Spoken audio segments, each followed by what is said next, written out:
नमस्कार।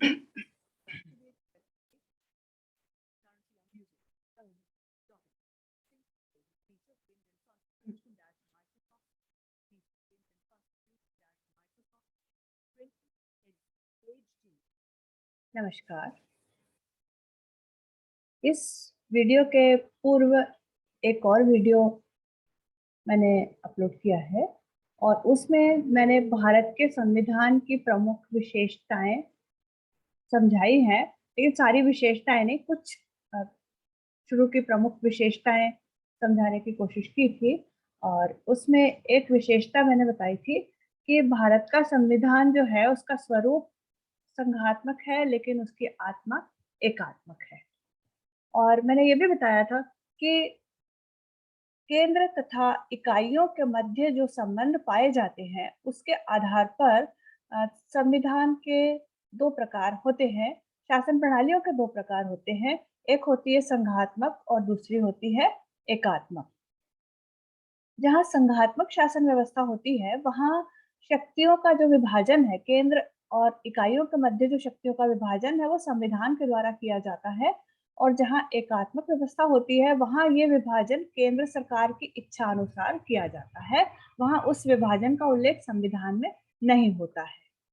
तो इसलिए जहाँ पर एकात्मक व्यवस्था होती है वहाँ पर संविधान का जो स्वरूप है, संविधान का जो रूप है वो लिखित होना जरूरी नहीं होता है, क्योंकि शक्ति विभाजन का उल्लेख उसमें नहीं होता, इसलिए संविधान अगर अलिखित भी हो तो भी चल जाता है, जैसा कि ब्रिटेन में है। लेकिन जहाँ संघात्मक व्यवस्था होती है वह अनिवार्य रूप से संविधान जो है वो लिखित और दुष्परिवर्तनीय या कठोर होना आवश्यक है, क्योंकि यदि उसमें परिवर्तन आए दिन किए जाते रहेंगे आसानी से, तो हो सकता है कि सत्तारूढ़ दल उस शक्ति विभाजन को, भले ही उसका उल्लेख संविधान में हो, लेकिन उस शक्ति विभाजन को वो अपनी इच्छा अनुसार बदलता रहे, क्योंकि संविधान तो लचीला है, उसमें साधारण कानून की तरह संशोधन हो रहा है।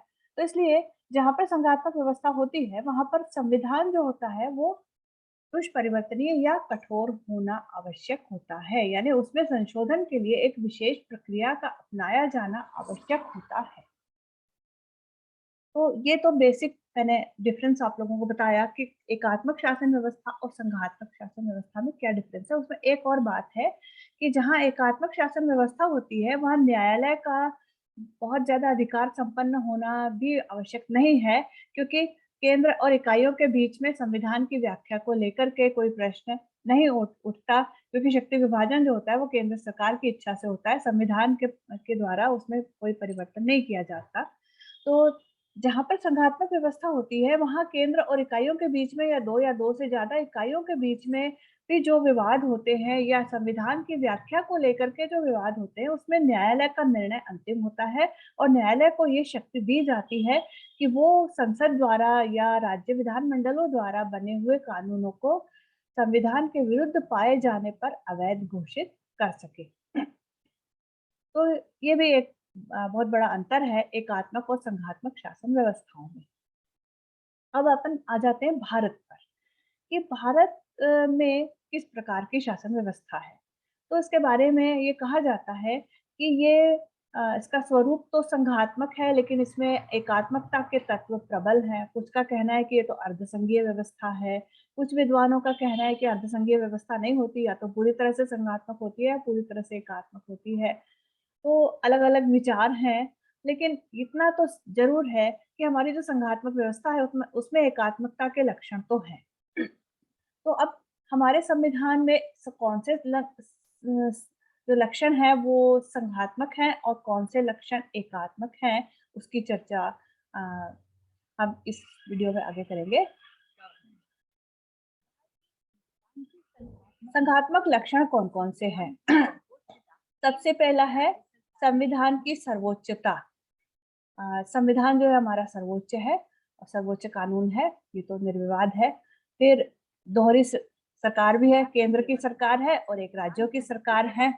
फिर हमारा संविधान लिखित भी है और कठोर भी है, जो कि पिछले वीडियो में मैं आपको समझा चुकी हूँ कि उसकी कुछ धाराओं में संशोधन विशेष बहुमत से होता है, उपस्थित और मतदान करने वाले सदस्यों के 2/3 बहुमत से, और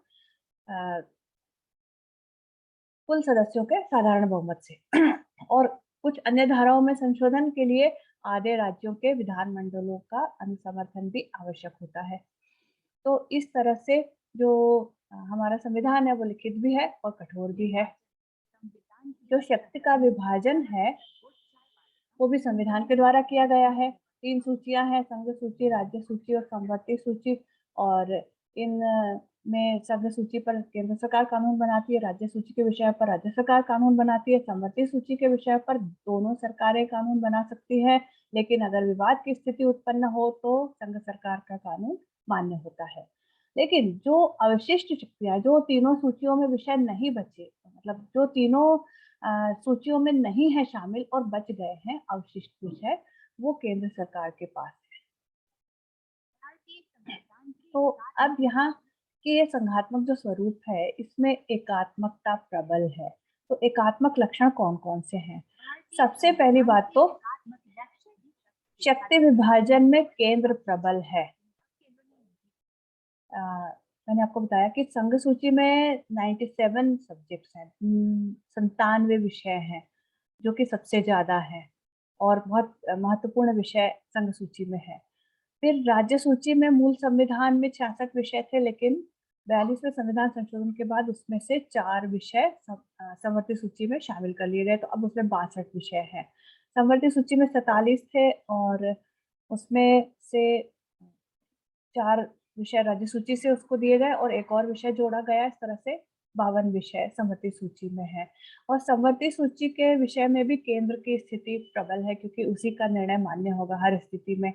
राज्य सरकार का निर्णय रद्द भी हो सकता है अगर वो केंद्र सरकार के निर्णय के प्रतिकूल है तो।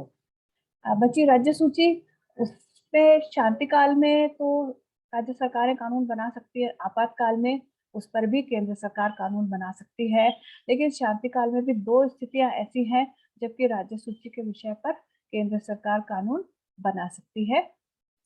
और वो 2 स्थितियां ये हैं कि यदि राज्यसभा राज्य सूची के किसी विषय को राष्ट्रीय महत्व का घोषित कर दे, तो ऐसी स्थिति में उस राज्य सूची के उस विषय पर केंद्र सरकार कानून बना सकती है।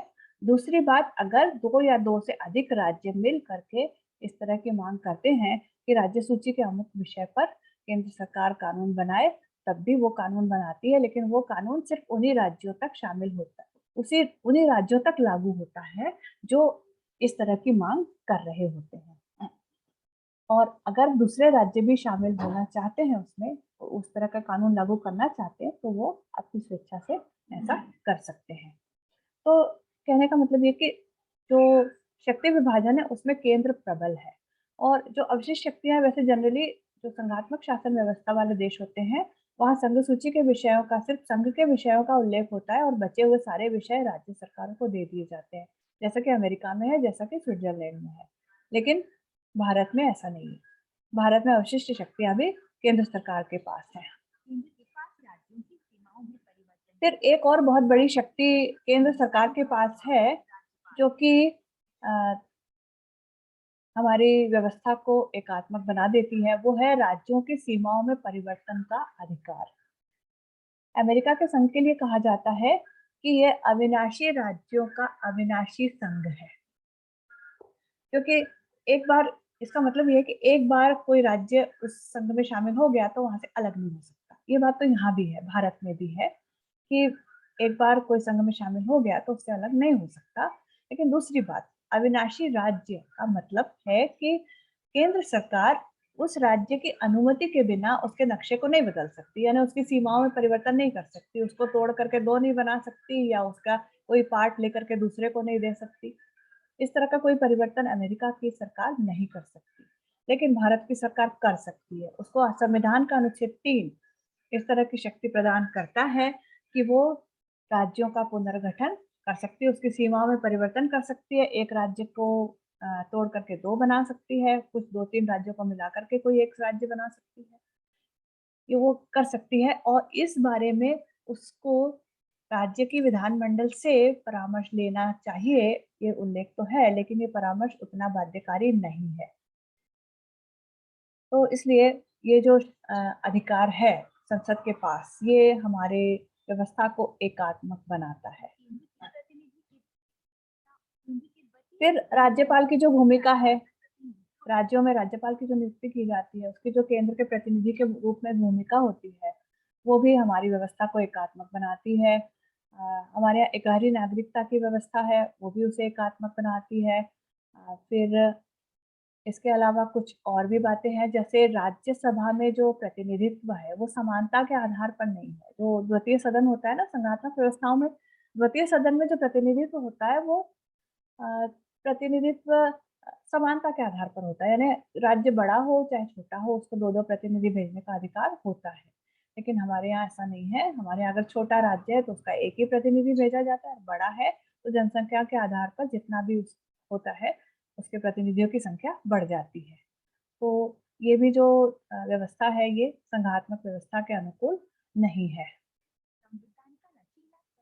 फिर हमारे संविधान जो है, उसका स्वरूप लिखित संविधान है, कठोर भी है, लेकिन उसका स्वरूप लचीला ज़्यादा है। मतलब उसमें ज़्यादातर आसानी से संशोधन हो जाते हैं और पिछले 70-71 वर्षों में उसमें 105 संशोधन हो चुके हैं। ये इस बात का परिचायक है कि हमारा संविधान जो है, वो किस प्रकार से लचीला है। फिर जो आपातकालीन उपबंध जो हैं संविधान में, वो भी इस बात को दर्शाते हैं कि संविधान जो है एकात्मकता की ओर झुका हुआ है।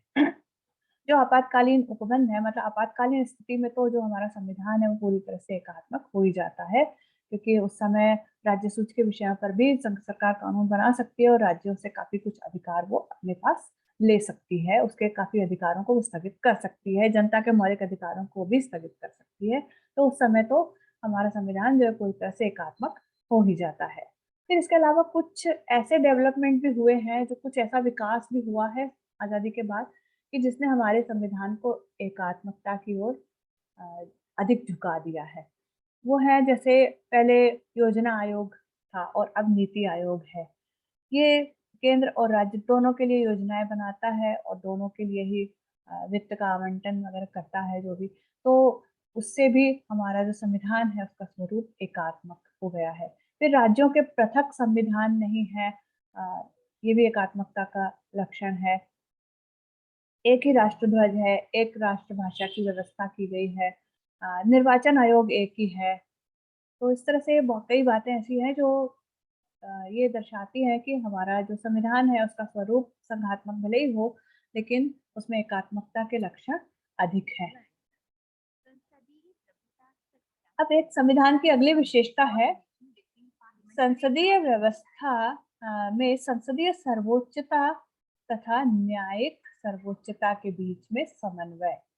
2 चीज़ें होती हैं कि या तो संसद सर्वोच्च होती है, जैसे कि ब्रिटेन में है संसदीय संप्रभुता, संसद संप्रभु है, ब्रिटेन की संसद के लिए कहा जाता है कि वो स्त्री को पुरुष और पुरुष को स्त्री नहीं बना सकती, क्योंकि वो तो भगवान के हाथ में है, बाकी सब कुछ कर सकती है। और ये अलग बात है कि उसकी सर्वोच्चता किस प्रकार की है, वास्तव में संप्रभुता है या नहीं, वो अलग विषय है। लेकिन ब्रिटेन की संसद सिद्धांततः तो सर्वोच्च है। भारत की संसद जो है, वो उस अर्थ में सर्वोच्च नहीं, उस अर्थ में संप्रभु नहीं है जिस अर्थ में ब्रिटेन की संसद है। उसका कारण है कि ब्रिटेन का संविधान अलिखित है और लचीला है। संसद उसमें अपने हिसाब से संशोधन कर सकती है, जब चाहे तब संशोधन कर सकती है। दूसरी बात, भारत का जो संविधान है, वो लिखित भी है और कठोर भी है, उसमें संशोधन की विशेष प्रक्रिया है, इसलिए हमारी संसद उस अर्थ में सर्वोच्च नहीं है, संप्रभु नहीं है जिस अर्थ में ब्रिटेन की संसद है। दूसरी बात, ब्रिटेन के न्यायालय को ये शक्ति प्राप्त नहीं है कि वो संसद द्वारा बनाए हुए कानून को अवैध घोषित कर दे, संविधान के विरुद्ध पाए जाने पर अवैध घोषित कर दे। वहाँ पर अगर संविधान में किसी पुराने जो प्रावधान है उसको अंत करना है, तो वो वहाँ की संसद ही कर सकती है। और संसद का मतलब कि जो उसमें बहुमत दल का नेतृत्व करता है, यानी मंत्रिमंडल और प्रधानमंत्री, वो अगर चाहे तो इस प्रकार का प्रस्ताव संसद में पेश करें और संसद साधारण बहुमत से उसको पास करके पुराने जो व्यवस्था है उसको समाप्त कर सकती है। लेकिन भारत में ऐसा नहीं है। भारत में संसद अगर करती है तो उसको न्यायालय में प्रश्नगत किया जा सकता है। न्यायालय में उस पर सवाल उठाए जा सकते हैं और न्यायालय जो निर्णय देगा वो अंतिम होगा। लेकिन यहाँ पर ऐसा है कि जो हमारे जो न्यायालय है वो उस अर्थ में सर्वोच्च नहीं है जिस अर्थ में अमेरिका का न्यायालय है। उसका कारण है कि हमारे यहाँ जो शब्दावली का प्रयोग किया गया है वो है विधि द्वारा स्थापित प्रक्रिया, यानी कानून में जो प्रक्रिया निर्धारित है उसके आधार पर ही न्यायालय उसकी व्याख्या कर सकते हैं किसी भी कानून की, कि वो संविधान के अनुकूल है या प्रतिकूल है। लेकिन अमेरिका में जिस शब्दावली का प्रयोग किया गया है वो है विधिक प्रक्रिया, ड्यू प्रोसेस, और हमारे यहाँ है प्रोसेस एस्टेब्लिश्ड बाय लॉ। तो ये अंतर है।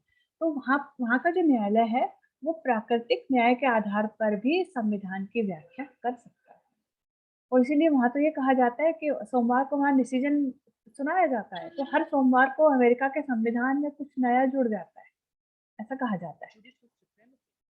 तो हमारे यहाँ कहने का मतलब ये है कि संसदीय सर्वोच्चता, संसदीय संप्रभुता और न्यायिक सर्वोच्चता, इन दोनों के बीच में एक बहुत सुंदर संतुलन स्थापित करने की कोशिश की गई है। तो न्यायपालिका को संविधान का संरक्षक बनाते हुए भी अमेरिकी न्यायपालिका की जैसी स्थिति प्रदान नहीं की गई है, और संसदीय संप्रभुता भी उस अर्थ में नहीं है जिस अर्थ में ब्रिटेन की संसद है। और जैसे न्यायपालिका को शक्ति तो प्राप्त है संविधान में संशोधन को या संसद द्वारा बनाए हुए कानून को अवैध घोषित करने की, लेकिन संसद भी कानून बनाकर न्यायपालिका की शक्तियों को सीमित कर सकती है।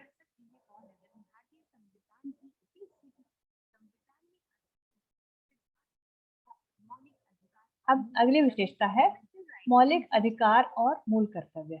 तो मूल संविधान में तो 7 मौलिक अधिकारों का ही उल्लेख था, मूल कर्तव्यों का उल्लेख नहीं था।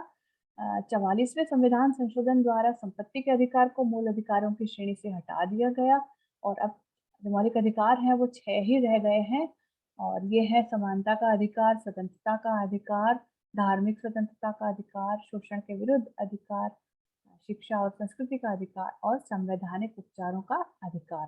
तो यहाँ उनका विस्तार से उल्लेख हम नहीं कर पाएंगे, मौलिक अधिकारों पर फिर अलग से कोई वीडियो बनाया जाएगा। 42वें संविधान संशोधन द्वारा मौलिक कर्तव्यों को भी जोड़ दिया गया है, और 10 मौलिक कर्तव्य भी उसमें जोड़ दिए गए हैं, जिसमें कुछ खास ये है कि आपको अपने सार्वजनिक संपत्ति की रक्षा करनी चाहिए, आपको अपने ध्वज का सम्मान करना चाहिए, आपको अपने देश की एकता और अखंडता का सम्मान करना चाहिए। इसी तरह के 10 मौलिक कर्तव्य जोड़ दिए गए हैं। अगली विशेषता है नीति निर्देशक तत्व। सिर्फ मौलिक अधिकारों का उल्लेख ही नहीं है बल्कि नीति निर्देशक तत्वों का उल्लेख भी हमारे संविधान में है, और उसमें ये बताया गया है कि राज्य को क्या करना चाहिए। जैसे समान कार्य के लिए समान वेतन, स्त्री और पुरुष में भेदभाव की समाप्ति कर दी जाए, या 14 वर्ष की आयु तक के बच्चों को निःशुल्क और अनिवार्य शिक्षा की व्यवस्था की जाए। इस तरह के कई नीति निर्देशक तत्व हैं जो कि संविधान में उनका उल्लेख इस दृष्टि से किया गया है कि अगर राज्य को लोक कल्याणकारी बनना है तो उसे इन निर्देशक तत्वों का पालन करना चाहिए। हालांकि अगर इनका पालन राज्य नहीं करता तो न्यायालय उसको दंडित नहीं करेगा, यानी ये न्याय योग्य नहीं है, लेकिन फिर भी राज्य को अगर जनता की आकांक्षाओं के अनुसार काम करना है तो उन्हें इन निर्देशक तत्वों के अनुसार काम करना चाहिए। और ये नीति निर्देशक तत्व जो है भारत के संविधान में आयरलैंड के संविधान से लिए गए हैं। अब अगली विशेषता है स्वतंत्र न्यायपालिका और अन्य स्वतंत्र अभिकरण। तो हमारी जो न्यायपालिका है उसको स्वतंत्र रखने के पर्याप्त उपाय किए गए हैं। इकहरी न्याय व्यवस्था है, हमारे यहाँ एकीकृत न्याय व्यवस्था है। ये भी एकात्मकता का एक लक्षण है कि संघात्मक व्यवस्थाओं में संघीय न्यायालय अलग होते हैं और राज्यों के न्यायालय अलग होते हैं, लेकिन हमारे यहाँ जो राज्यों के उच्च न्यायालय हैं वो हमारे सर्वोच्च न्यायालय के अधीन रह करके काम करते हैं। तो एकीकृत न्याय व्यवस्था है, लेकिन ये स्वतंत्र है।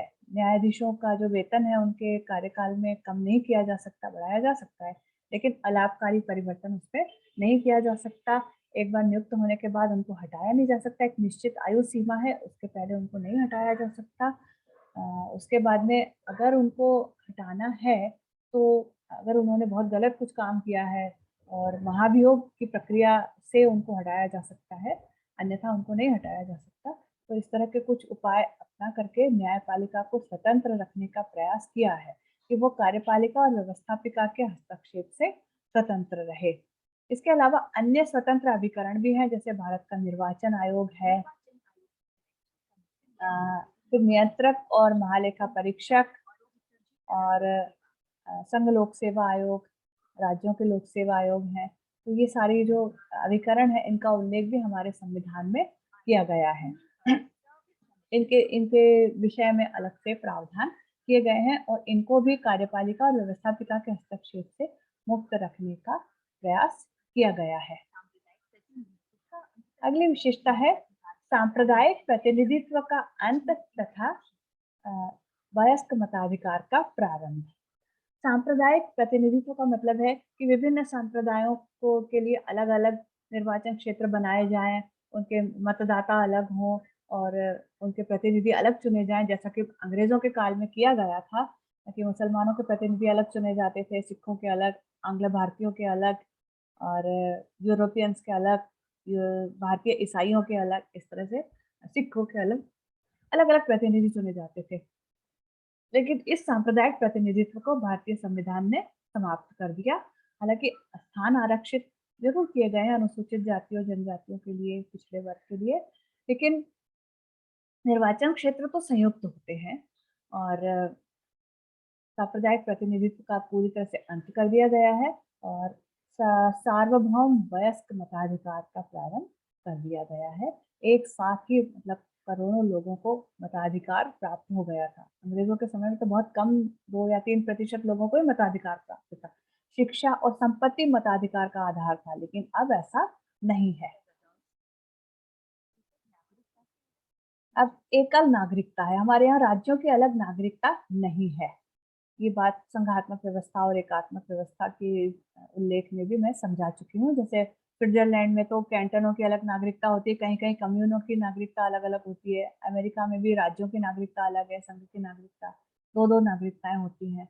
तो भारत में ऐसा नहीं है और इसलिए किया गया है कि अलगाववादी जो ताकतें हैं, वो बहुत ज़्यादा प्रबल हो रही थी उस समय, तो उनको उस अलगाव में वृद्धि ना हो जाए और भारत के फिर से एक तो विभाजन हो ही गया था और ज़्यादा विभाजन ना हो जाए, इसलिए इस तरह की व्यवस्थाएँ की गई थी। अल्पसंख्यकों और पिछड़े वर्गों के लिए विशेष प्रावधान किए गए हैं। उनके लिए स्थान आरक्षित किए गए हैं संसद तथा राज्य विधानमंडलों में और ये आरक्षण की व्यवस्था वैसे 10 वर्षों के लिए ही थी, लेकिन उसको बढ़ाया गया, कई बार बढ़ाया गया है और अभी तक ये व्यवस्था जारी है।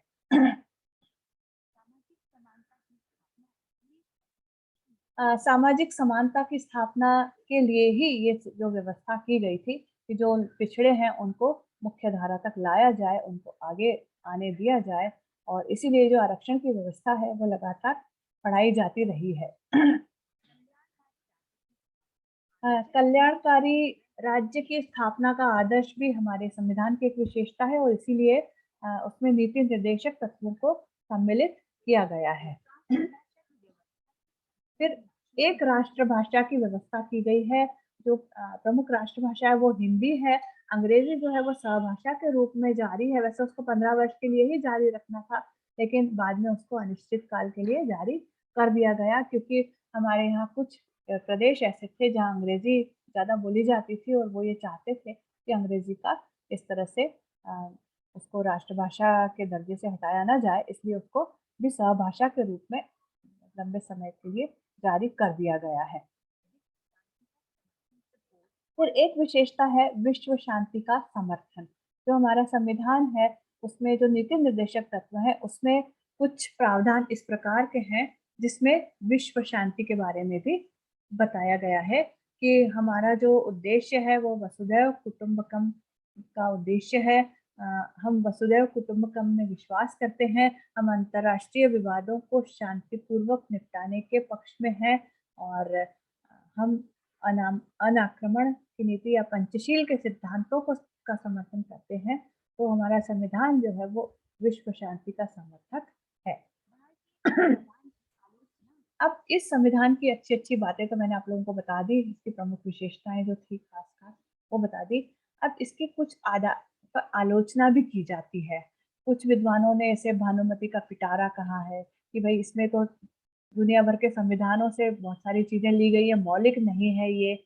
पर ऐसा दुनिया का कोई भी संविधान मौलिक नहीं होता है और उसमें दूसरे संविधानों से अच्छी बातों को ग्रहण किया जाता है। तो इसलिए ये नहीं कहा जा सकता कि हमारा संविधान जो है वो भानुमति का पिटारा है या उसमें मौलिकता का अभाव है, नहीं। दूसरे संविधानों की अच्छी बातों को लेकर के जो बनाया गया है, उसको उन सबका जिस तरह से समन्वय किया गया है, उसको मिला करके भी जो एक बनता है संविधान, वो कुछ न कुछ अर्थों में मौलिक तो है।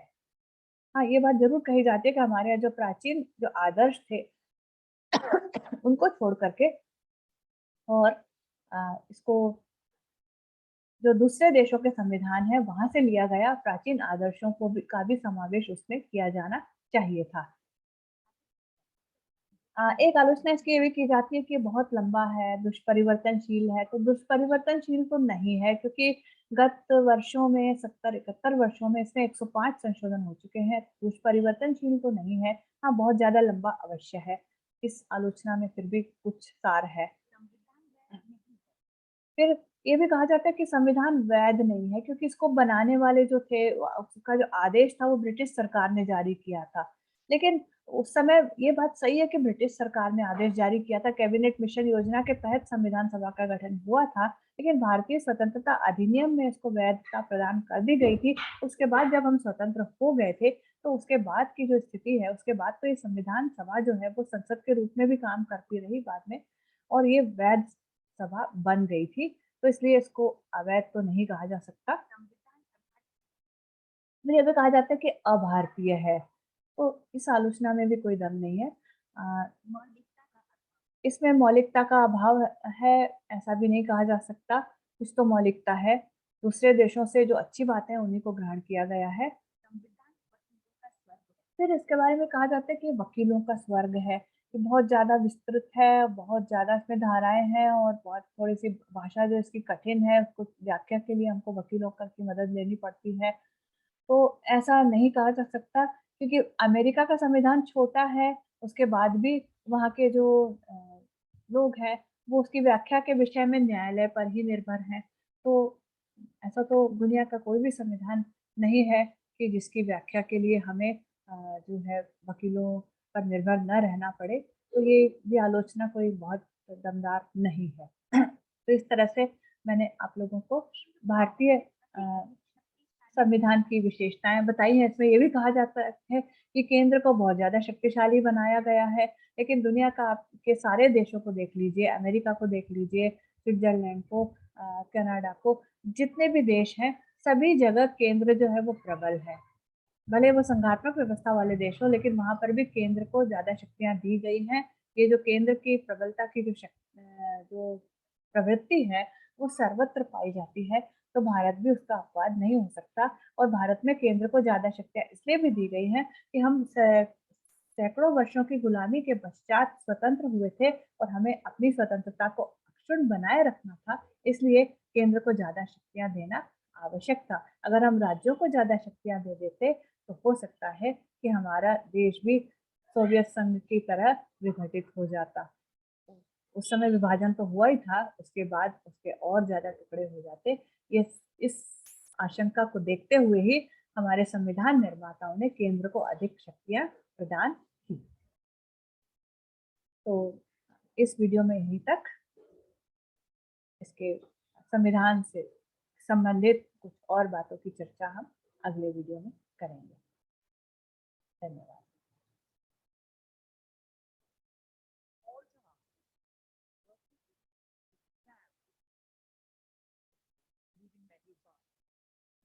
Currently unmuted.